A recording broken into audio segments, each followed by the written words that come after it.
I actually hit her in the back of the head, right where your spine is. Because he was telling me, he was like, if you hit right there, like just one like good hit, you can just knock the person out and then they'll be dead. And she was like pretending to be dead for a while. I would see that she was still breathing and I'll be like, Johnny, she's still alive. What the heck?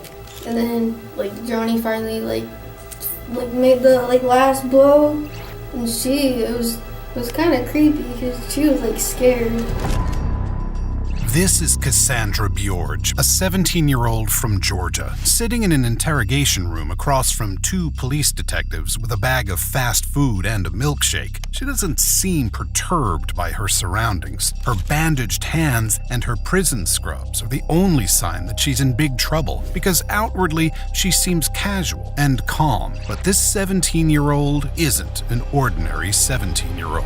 On an average Saturday night in April 2017, Wendy and Randall Bjorge, both 63, were found dead. They were Cassie's grandparents. They had been beaten with a tire iron and their throats had been cut, and they'd been lying there in their house for over a week, hidden from view of their neighbors on their well-to-do street in pleasant Lawrenceville, Georgia. When the police are called to do a welfare check, this is the last thing they want to find. The bodies had been covered in bleach, and the doors in the house were sealed with caulk. This was a half-hearted attempt at covering up a senseless crime. Why had these ordinary residents of a quiet Atlanta suburb been beaten, tied up, and murdered? And what did their granddaughter have to do with it? Let's dive into the twisted story of Cassie Bjorge.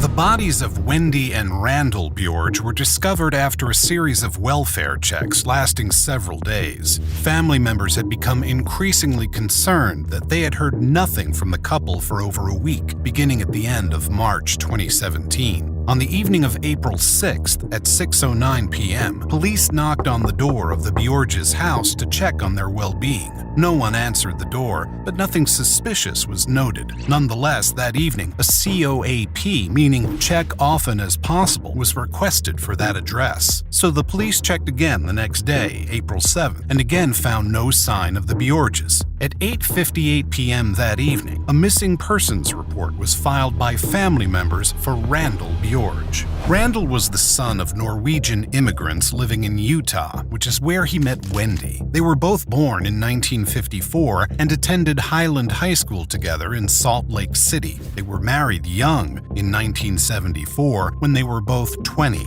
Their marriage had lasted 43 years, their bond undiminished by time, and at some point they moved together from Utah to Georgia. Randall worked as a network engineer at Presidio Network Solutions, an IT consulting company, and earned a comfortable living. Their house on Furlong Run in Lawrenceville, a suburb of Atlanta, reflected his professional life and the couple's quiet existence together. They had adult children, Amanda and Christopher, and were close with their extended family, including Randall's older sister, Sylvia Bjorge Berman. It was Sylvia who was the last person to hear anything from Wendy and Randall.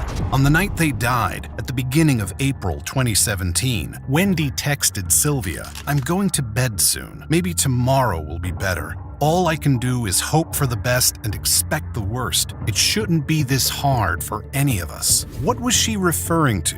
What was so hard in her seemingly normal life? The answer lies with Cassie, the couple's granddaughter. Cassie was born on March 18, 2000. In April 2017, she had just turned 17. She was the child of Wendy and Randall's daughter, Amanda, and the family had a tumultuous relationship. By 2017, she was being homeschooled and living with her grandparents in Lawrenceville instead of with her mom in Duluth because things had gotten out of control.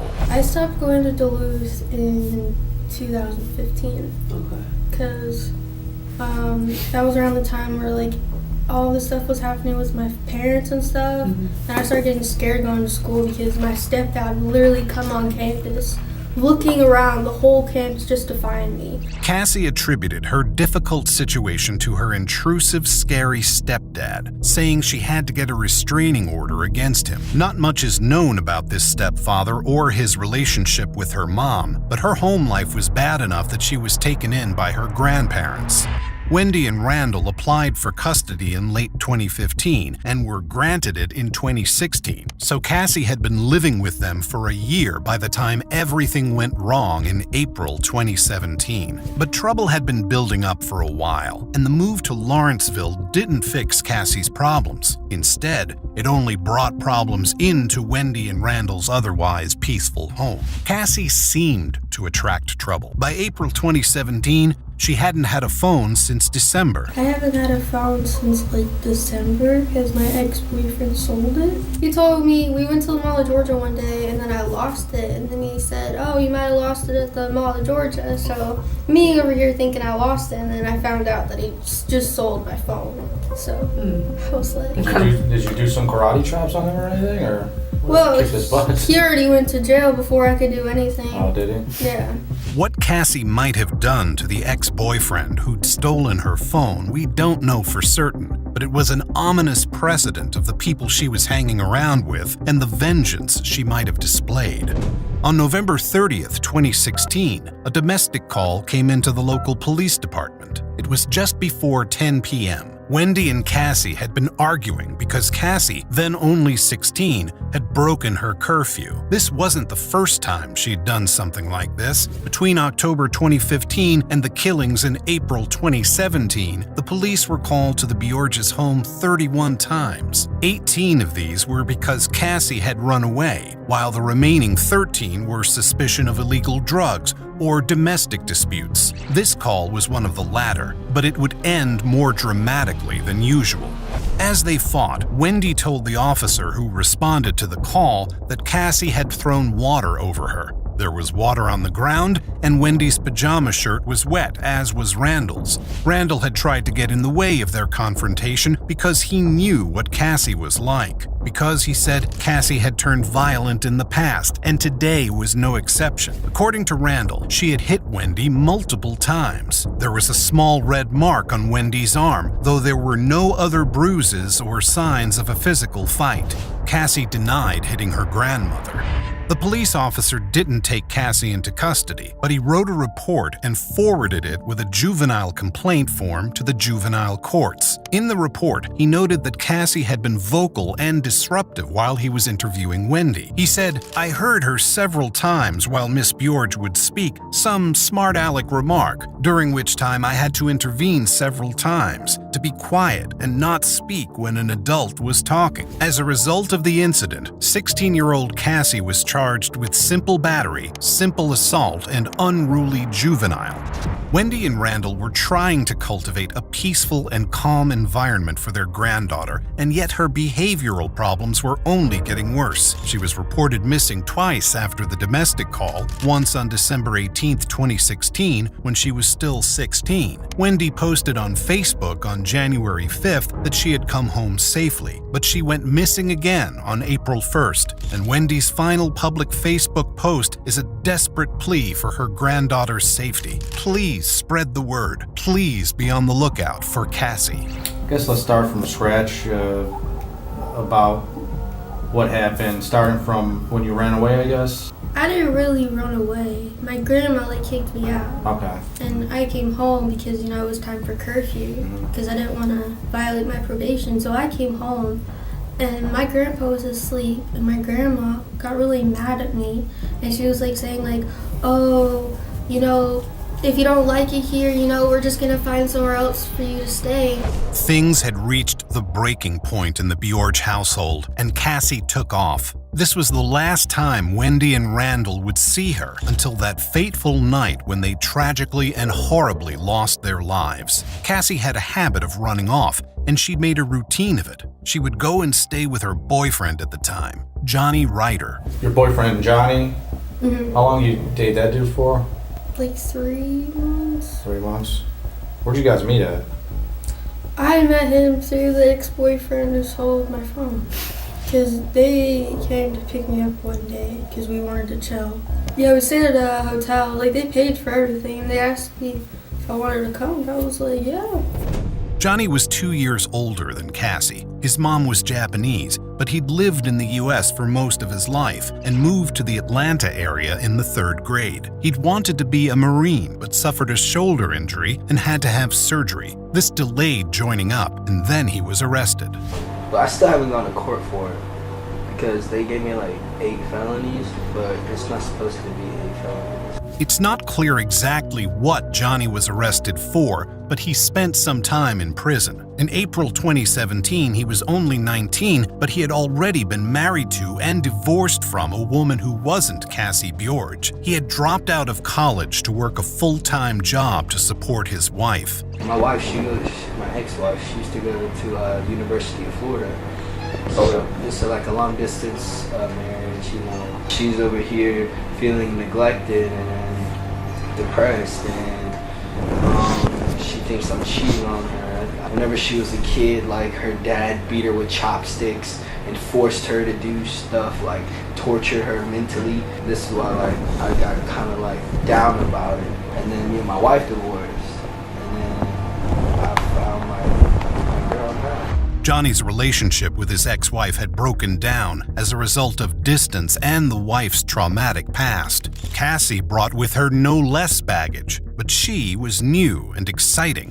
I don't know, maybe I'm just young and dumb in love, but... Did you have feelings for him, or just kind of a boyfriend type thing, or? I had feelings. I still have feelings for him. I care about him. Johnny and Cassie were enamored with each other, but the real world was getting in the way. Cassie's grandparents' strict curfew and her constant fights with her grandma, and Johnny's ex-wife was also a problem. He got married to like this crazy bitch, and then now she's like saying that I'm stalking her when I've only met the girl like twice. Whether that's the truth or not, we don't know. What we do know is that Johnny and Cassie went off the grid in April 2017, after Cassie ran away from her grandparents' house. Wendy put out the Facebook post asking for help in finding her, and a week later, Wendy and Randall were dead. If Cassie wasn't with Johnny, maybe she would have disappeared into thin air, never to be heard from again, and no one would ever have known what happened to her grandparents. The police would have broken down the door to the house on Furlong Run eventually. They would have found Wendy and Randall's bodies, but by then Cassie might have been long gone.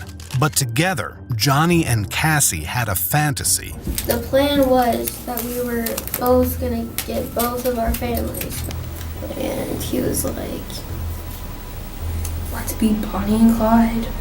On April 7th, the missing persons report was filed for Randall Bjorge. Almost exactly 24 hours later, the police were called to investigate an assault elsewhere in Lawrenceville. The caller was Tomoko Ryder, Johnny's mom, and the victims were Johnny's sister Mindy and her boyfriend Kevin. Tomoko called 911 as she was driving Mindy and Kevin to the hospital for their injuries. She told the police that Johnny, accompanied by an unknown female, had beat Mindy with a baseball bat and made threats to kill her and Mindy. When they arrived on the scene, the police found the house in disarray, with blood smeared on the wall and the door frame in the bathroom. The air was also full of noxious pepper spray. Tomoko told the cops that Mindy had called her because Johnny had come home for the first time in 2 weeks to steal from them. When she had confronted Johnny about it, he'd attacked her with bear spray and told the unknown girl to get a baseball bat. And then all of a sudden he goes out and comes back in and just sprays us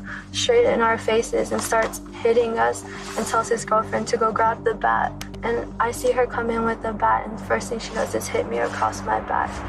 The desperate struggle could have led to deadly consequences, but when Johnny and Mindy's mom arrived back home, Johnny and the unknown girl fled, leaving Tomoko to drive the victims to the hospital. Johnny had taken Mindy's car, leaving the car he'd arrived in the garage. This car was the Bjorge's Mazda SUV, and the unknown female was Cassie Bjorge. They were achieving their Bonnie and Clyde dreams, but leaving that car behind was a fatal mistake. The police connected it to the welfare checks they'd been asked to make at the Bjorges' home and realized that something was seriously amiss with Wendy and Randall. The Bjorges' house on Furlong Run was only 1.5 miles away. At 11:13 p.m. that evening, the police once again knocked on the door, and when they received no response, forced entry. The house had been ransacked. The bodies of Wendy and Randall were hidden away upstairs behind a door that was caulked shut. They had been beaten, just the way Mindy and Kevin had been. They had been stabbed, and their throats had been cut.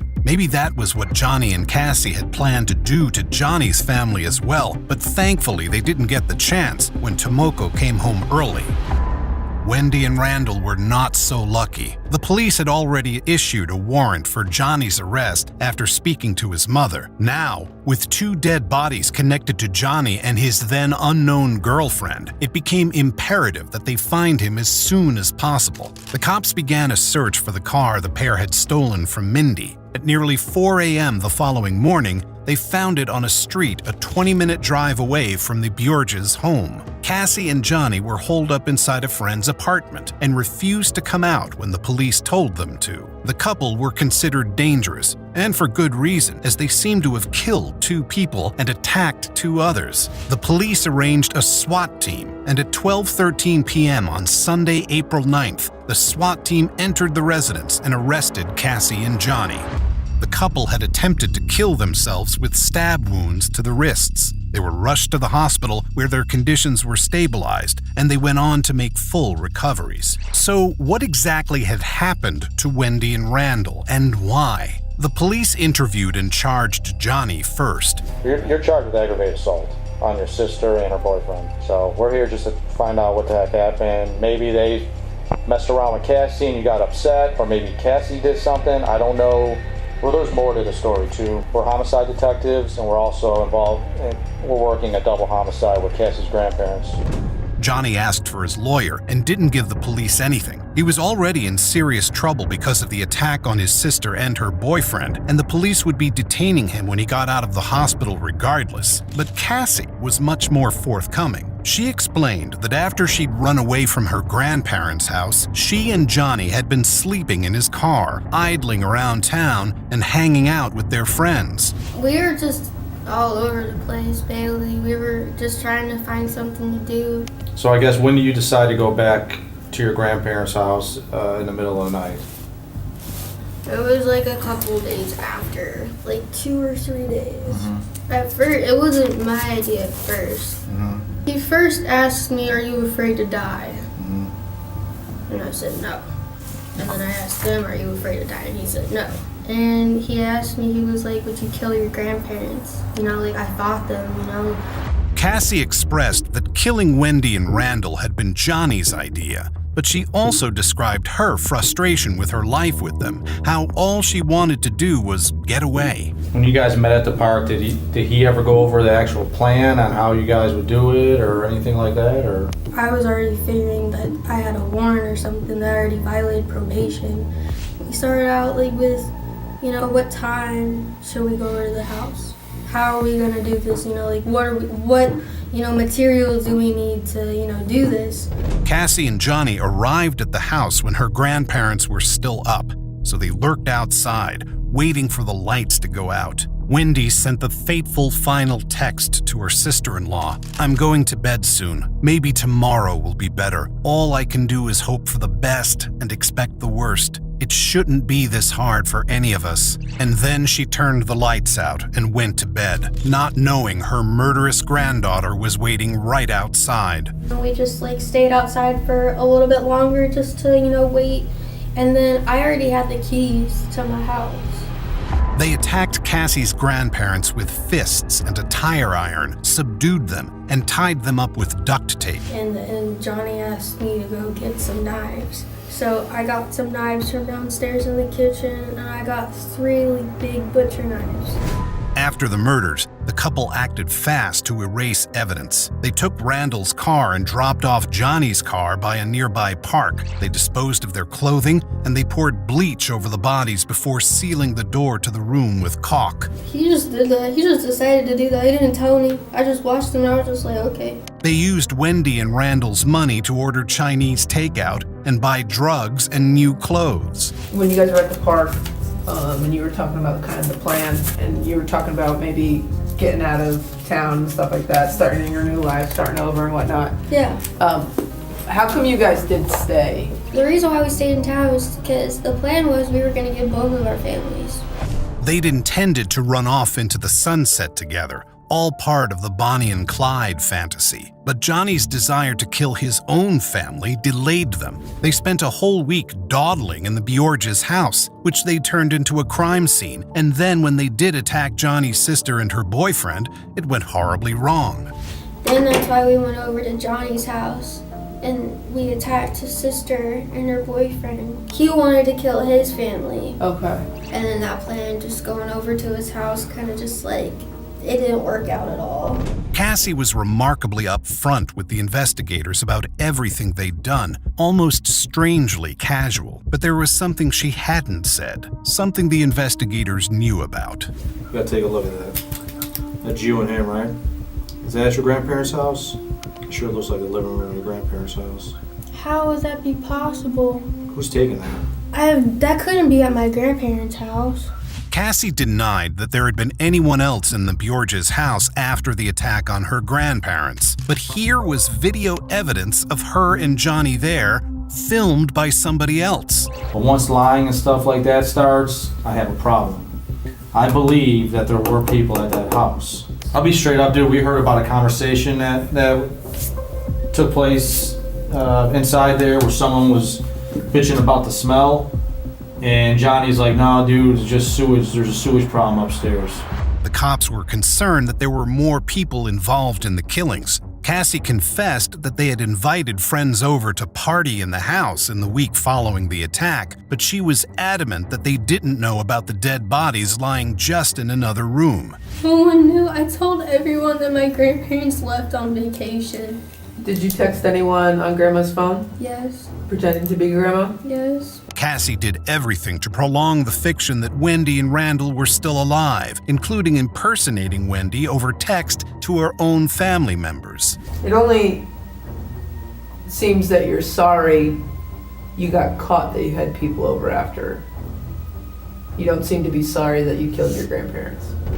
Maybe they would have gotten away with the first senseless attack, killing Cassie's grandparents, who had only ever tried to help her. But the second was their undoing. In 2018, they both received life sentences for the murders. They had both pleaded guilty, though each blamed the other for inciting them to kill. Cassie, having been only 17 at the time of the murders, was not eligible for the death penalty. But if Johnny had not taken a plea deal, he might today be on death row. It still isn't clear why these two committed such atrocities. There was no logical motive discernible, other than that they were troubled young people whose annoyance with their family members translated into horrible murder. I mean, do you feel bad about what happened? Do you think she deserves what happened? I mean, I feel terrible. I feel like the worst person on the planet. I just wanted to get away from all of that, I was so tired of dealing with my family.